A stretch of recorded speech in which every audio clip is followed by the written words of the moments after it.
సమూయేలు గ్రంథము 26వ అధ్యాయము 25వ వచనాన్ని చదువుకుందాం. అందుకు సౌలు, దావీదా, నాయనా, నీవు ఆశీర్వాదం పొందుదువుగాక, నీవు ఘనకార్యములను పూనుకొని విజయము నొందుదువుగాక అని దావీదుతో అనెను. ప్రభువునందు నా ప్రియ సహోదరి సహోదరుడా, సౌలు దావీదుని పిలిచి, నాయనా, నీవు ఆశీర్వదించబడుదువుగాక, నీవు ఘనకార్యములను పూనుకొని విజయమొందుదువుగాక.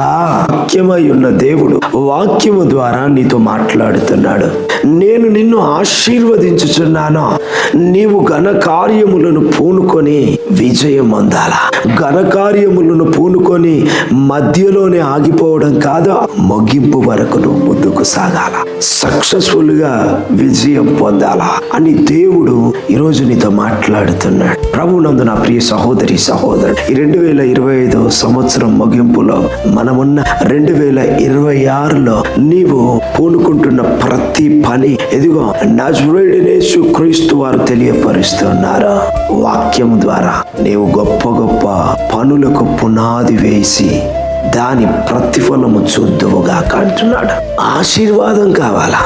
నువ్వు గొప్ప పనులు ప్రారంభించి విజయం నొందాలి అనంటే రెక్కల కష్టమో, తెలివో, బలమో, బలగమో, అధికారమో అనుకుంటుంది నేటి సమాజం. కానీ ఇక్కడ సౌలు దావీదుతో అంటున్నాడు, నువ్వు ఆశీర్వాదం నొందితేనే కానీ గొప్ప పనులను పూనుకోలేవు, పూనుకుంటేనే కానీ విజయ పరంపరలో ముందుకు సాగలేవు అని మాట్లాడుతున్నాడు.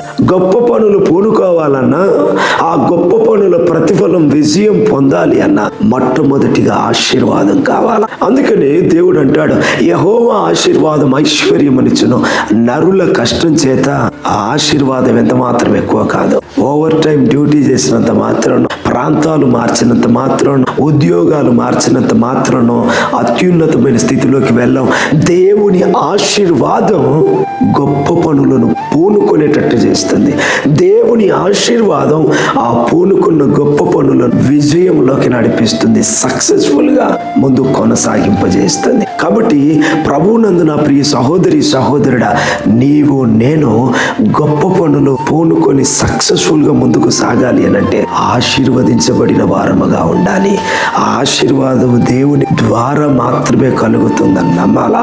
దేవుని ద్వారా ఆశీర్వదించబడిన వారమై గొప్ప పనులు ప్రారంభించి విజయం పొందదుముగాక. Praise the Lord, may God bless you. Amen.